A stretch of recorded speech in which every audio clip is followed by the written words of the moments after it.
ඔයාලට පේනවද දන්නේ අර අතනින් ඈතින් පේනවා යන්න තියෙන්නේ පොඩි දියපාරක් මැද්දේ.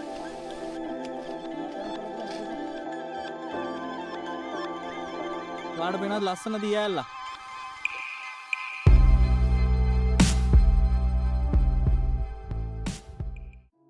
hello කොහොමද guys? ඔයාලා හොඳින් පරිස්සමෙන් ඇති කියලා හිතෙනවා.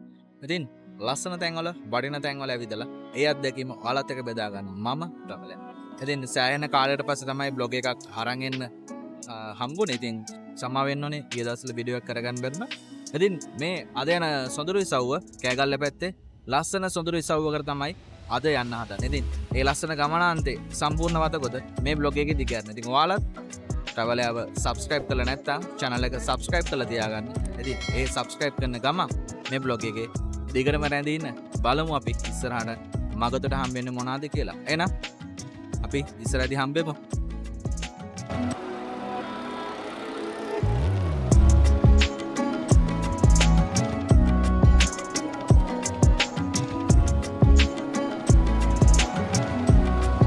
ඉතින් අද යන මේ ගමනේ ටික දුරක් ඇවිල්ලා තියෙන අවිස්සාවේල්ල දෙහියෝට පව කරලා මේ පැත්තට ගියාම තමයි දැරණියකල.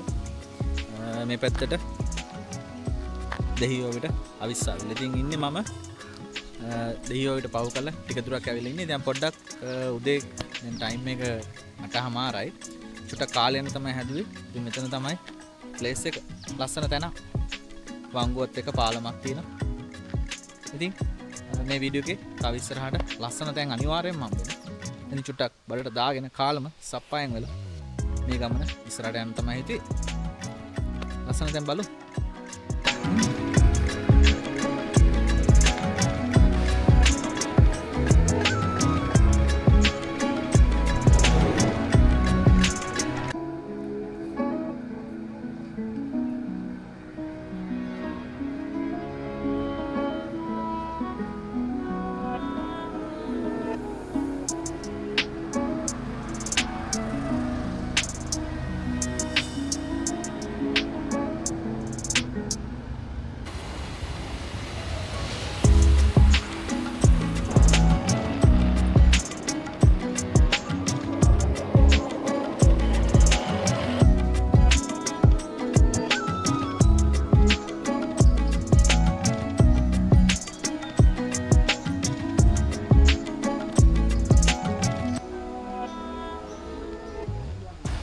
ඉතින් මම ඔයාලට කිව්වනේ ලස්සන පැත්තකට එනවා කෑගල්ලේ දැරණියගල පැත්තට කියලා. ඉතින් ට්‍රැවලර් මේ වෙලාවේ දැරණියගල පහු කරලා නූර් පාර දිගේ තමයි ඉස්සරහට ඇවිල්ලා තියෙන්නේ. නක්කවිට පැත්තේ තමයි යන්නේ. ගමනාන්තය මෙතන නෙමෙයි. දැන් ඉන්නේ ඇත්තටම ලංකාවේ උසම සංගිලි පාලම තියෙන තැන. ඔයාලා දන්නවද දන්නේ නැහැ. ලංකාවේ උසම සංගිලි පාලම තමයි නක්කවිට තියෙන්නේ. ඉතින් දැන් ඇවිල්ලා ඉන්නේ ට්‍රැවලර් අන්න එතන. එහෙනම් අපි ගිහිල්ලා බලමු එතන කොහොමද කියලා. මේ තමයි ලංකාවේ උසම සංගිලි පාලම.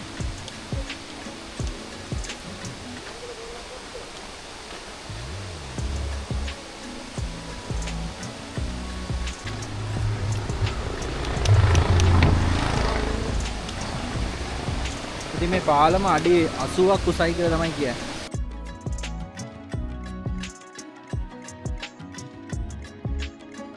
නක්කවිට ගම්මානයයි ඊට පස්සේ මාලිබඩ ගම්මානය යා කරලා කඳු දෙකක් මැද්දෙන් යා කරලා තමයි මේක හදලා තියෙන්නේ. ඉතින් අපි ඉස්සරහට ගිහලා බලමු කොහොමද අපිට view එක පේන්නේ කියලා.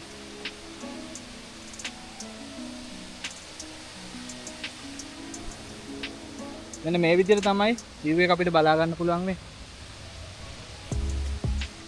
ඉතින් මම දැන් හරියටම ඉන්නේ සංගිලි පාලමේ මැද හරියට වෙන්න. මේක ඉංග්‍රීසි ජාතින්ගේ හැදුවට පසු කාලීන මේක යලි අතාදත්තට පත් කරලා තියෙනවා. අවුරුදු 100 ගාණක් පරණයි කියනවා. ඉතින් ලස්සන view එකක් අපිට බලා ගන්න පුළුවන්. ඉතින් පහලින් ගලාගෙන යනවා සීතාවක ඔය නැත්නම් සීතාවක ගඟ.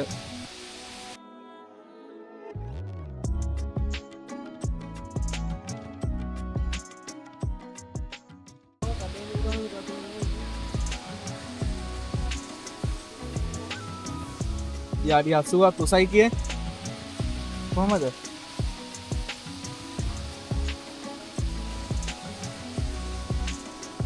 ඉතින් දැරණියගල එනවනම් නූර් පැත්තට ඔයගොල්ලෝ අනිවාර්යෙන් එනවනම් මේක බලන්න එන්න අමතක කරන්න එපා. ඒ විතරක් නෙමෙයි ට්‍රැවල් එක කරා ලංකාවේ දිගම සංගිලි පාලම ඒකේ ලින්ක් එකත් මම ඔයාලට දාන්න. ඔයාලට පුළුවන් ඒකත් බලන්න.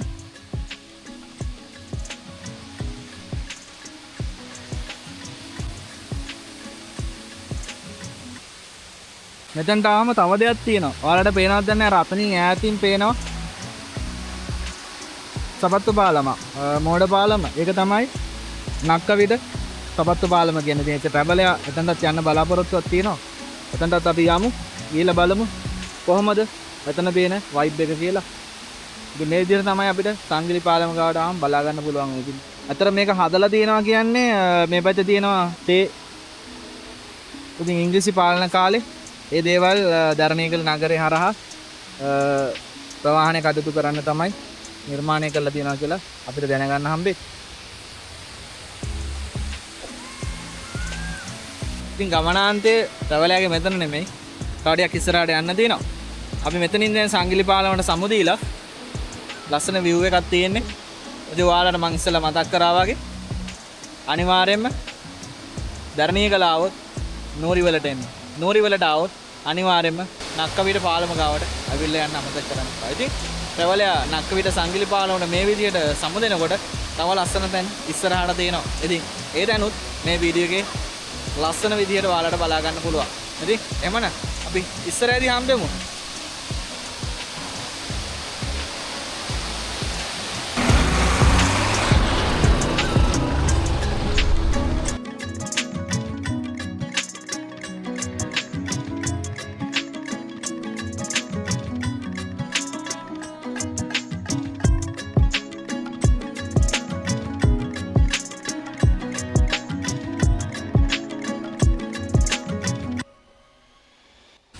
ඉතින් ධර්ණීකල එද්දි මම ඔයාලට ඉස්සෙල්ලා කිව්වා වගේ ඉස්සෙල්ලා හිටියේ සංගිලි පාලමුඩ. දැන් ඉන්නේ මෝඩයාගේ පාලමුඩ. ඉතින් මෙතනට මෝඩයාගේ පාලම කියලාත් කියනවා. ඉතින් ගොඩක් කලාවට කියන්නේ නක්කවිට පාලම නැත්තම් සපත්තු පාලම කියනවා. ඉතින් මාර ලස්සන පැත්තක්. මේ සීතාවක ඔය.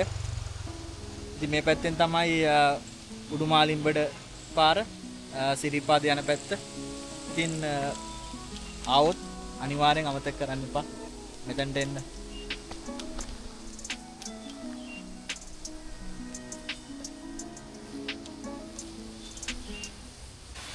මේ ඇත්තටම මේ දවස් ටිකේ ලොකු වැස්සක් නැහැ. හැබැයි වැස්ස තියෙන කාලෙට මේ හරියෙන් මාර ලස්සනට වතුර පාර ගලාගෙන යනවා ඇති. හැබැයි දිගටම වැස්සොත් මේ පාර එහෙම් පිටින්ම යට වෙනවා. ඉතින් ඒක නිසා වෙන්නේ නැති සමහර විට මෙතනට කියන්නේ මෝඩයාගේ පාලම කියලා මේ හදලා තියෙන නිර්මාණය වෙලා තියෙන ස්වභාවයත් එක්ක. මොකද හරි අවදානම් ස්ථානයක් දැඩි වර්ෂාවත් එක්ක ගම් වතුර කාලයක් ආවහම මෙතන අවදානම් බහුල තැනක්. ඒ කියන්නේ අනතුරු වෙන්න පුළුවන් විශ්වාසවන්ත විදිහට කියන්න පුළුවන්. ඔබටත් පේනවා. හැබැයි මේ නිර්මාණය තුළ 아무තු වෙනසක් අපිට බලා ගන්න පුළුවන්. මේ තමයි නක්කවිට පාලම. ඉතින් ඔයාලට අර ඈතින් අතනින් පේන්නේ ඉස්සෙල්ලා ට්‍රැවල් එකේ හිටපු සංගිලි පාලම. ඉතින් මේ පාලම නිර්මාණය වෙන්නේ නක්කවිට ගම්මානයයි මාලිබඩ ගම්මානයයි යා කරලා ඒ ගම්මාන වල තියෙන දේවල් ධර්ණීකල නගරයට රැගෙන එන්න තමයි මේ පාර නිර්මාණය කරලා තියෙන්නේ. ඉතින් ලස්සන පැත්තක්. ඇත්තටම ජීවිතේ විඳින්න පුළුවන් නිදහස දැනෙන වපසරියක් තියෙන පරිසර පද්ධතියක් තියෙන සබාදහමත් එක්ක පිරිච්ච ලස්සන පැත්තක් තමයි ධර්ණීකල. ඉතින් මේ ධර්ණීකල පහු කරලා කිලෝමීටර කිහිපයක් ඇවිල්ලා තියෙනවා. කිලෝමීටර 5ක් විතර වගේ. නමුත් ට්‍රැවල් එකේ ගමනාන්තය තව ඉස්සරහට තියෙන්නේ. ඉතින් ඒ ලස්සන දැන් ඉස්සරහට දිගෑරෙන මේ බ්ලොග් එකේ මෙතන නෙමෙයි ගමනාන්තේ. දැන් ඒ ලස්සන තැන් ඉස්සරහට මොනවද හම්බෙන්නේ කියලා ඉස්සරහදී බලමු.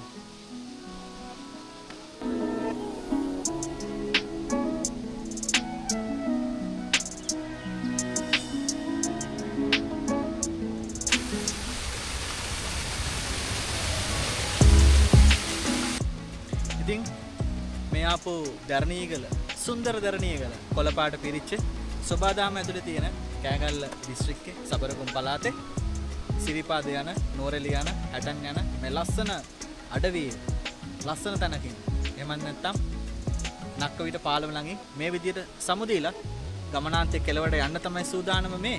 ඉතින් තවත් ලස්සන බොහෝ තැන් ඉස්සරහට අපිට මගතොට හම්බ වෙනවා. ඉතින් ඒ වතගොතත් මේ දිගහැරු මේ ලස්සනට දිගහැරෙනවා ඉස්සරහට. එහෙමනම් අපි ඉස්සරහට යනකින් ආයි හම්බෙමු. යමු මාත් එක්ක මේ සුන්දර දරණියකල නෝරි පාර දිගේ.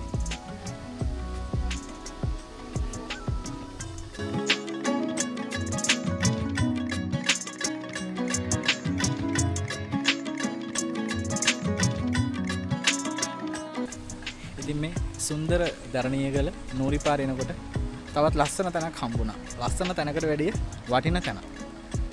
මම හිතන්නේ මේ පැත්තෙන් නෝරෙලි යන්න පුළුවන් කියලා අහුවොත් ගොඩක් අය දන්නේ නැහැ. හැබැයි දන්න පිරිසකුත් ඇති. ඉතින් ඇත්තටම මේ තමයි නෝරි පාරේ දරණියකල පහු කරලා නෝරි පාර එනකොට නක්කවිට පාරම් පැසේ. පහුණාට පස්සේ හම්බෙන අංහෙට්ටිකම හන්දිය. ඉතින් මේ අංහෙට්ටිකම හන්දියේ මෙන්න මේ පැත්තේ පාරට තමයි නෝරෙලිය තලව කැලේ සිරිපාද යන්නත් පුළුවන්. ඉතින් අපි යන්නේ ගමනාන්තේ මේ පාරේ. නෝරි තව ටික දුරක් යන්න තියෙනවා. අපි ඉතින් ඉස්සරහට ගිහිල්ලා බලමු.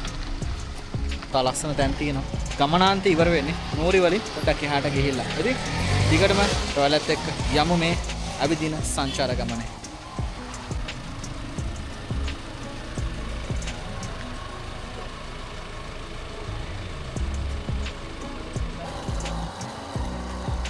මේ පාරේ දිගටම යද්දි තමයි හම්බ වෙන දරණියකල ප්‍රසිද්ධම තැන. එහෙම නැත්නම් රක්වන ඇල්ල. රක්වන ඇල්ල තියෙන්නේ මෙන්න මේ අපි යන සුන්දර කඳු මැද්දෙන් යන මෙන්න මේ පල්ලෙහෙන් යන තියෙන පාර තමයි රක්වන ඇල්ල තියෙන්නේ. මෙන්න මේ පල්ලෙහෙන් යන තියෙන පාර. ඉතින් බලමු සුන්දර නෝරෙලියෙන් යන්න නැතුව අපි නෝරි පැත්තට හැරිච්ච මේ පාරේදී අපිට හම්බෙන ලස්සන තැන් ඉස්සරහ. වාඩ වෙනත් ලස්සන දිය ඇල්ල. ඒ තමයි රක්වන ඇල්ල. සුන්දර දරණියකල නෝරි පාරේදී අපිට හම්බෙන ලස්සන කඳු පන්ති මැද්දෙන් එන ලස්සනට ගලාගෙන හැලෙන රක්වන ඇල්ල. ඉතින් බලමු ප්‍රවලයාගේ සංචාර ගමනක එතනත් එකතු වෙයිද කියලා. ඉතින් ඔයාලට පුළුවන් ප්‍රවලයත් එක්ක දිගටම රැඳිලා හිටියොත් ලස්සන තැනක අත්දැකීම් මේ විදිහට විඳ ගන්න.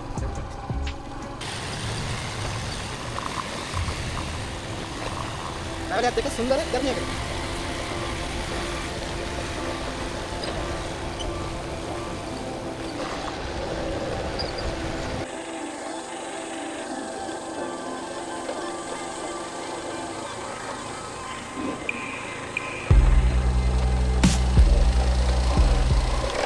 ඉතින් මේ දරණියකල සුන්දර දරණියකල ආපු මේ ගමනේ තව පුංචි දුරක් යන්න දිනවා ගමනාන්තයට. ඉතින් ඉන්නේ නෝරි පපු කරලා පල්ලේ භාගය. ඉතින් දැන් තියෙන්නේ ලස්සන ගමන් ටික. ඒ ටිකත් මේ වීඩියෝ එකේ මේ විදිහට දිගහැරෙනවා. ඉතින් කොළපාට ලෝකයේ ඇතුලේ තියෙන ලස්සන සොඳුරු තැන්වල අවිදන් යනකොට හම්බෙන තැන් තමයි මේ.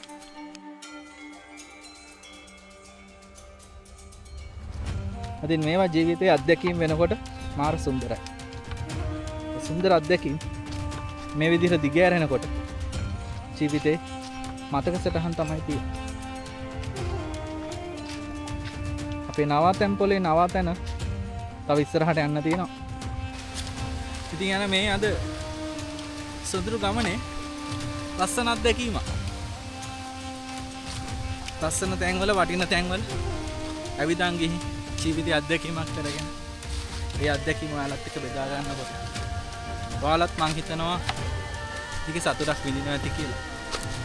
යන්න තියෙන්නේ පොඩි දිය පාරක් මැද්දේ. යමු. මම පෙන්නන්න.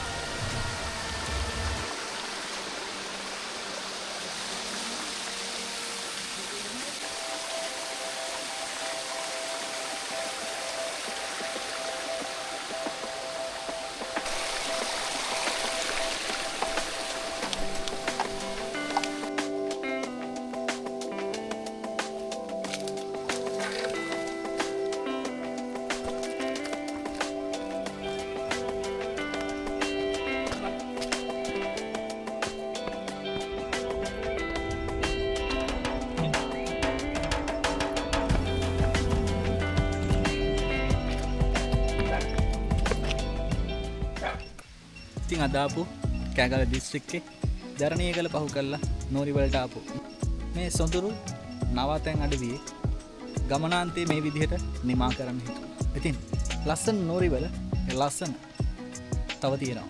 ඒ ලස්සන ඉස්සරහටත් දිගහැරෙනවා. ඒ දිගහැරෙන හැම තැනක්ම ඔයාලට බලන්න. travel එක subscribe කරලා නැත්නම් subscribe කරලා තියාගන්න. all button එක දාලා තියාගන්න. එහෙනම් අද ආපු මේ සුන්දර කොළපාට ලෝකෙමද තියෙන නෝරිවල ලස්සන ගමනාන්තේ මේ ආපු නවතැන් පොළ මෙතන තමයි. ඉතින් මේ නවතැන් පොලේ අවසාන ගමන් කෙලවරක් නැහැ. ඉතින් අද ආපු මේ ගමන මේ ලස්සන ඉසව්වේ ඉඳන් නිමා කරන්න තමයි හිතුවේ. එහෙනම් නිමා කරන ගමන් තවත් ලස්සන තැනකින් අපි හම්බෙමු. එතකන් ඔයාලා පරිස්සමින් ඉන්න හැමෝටම ජය වේවා.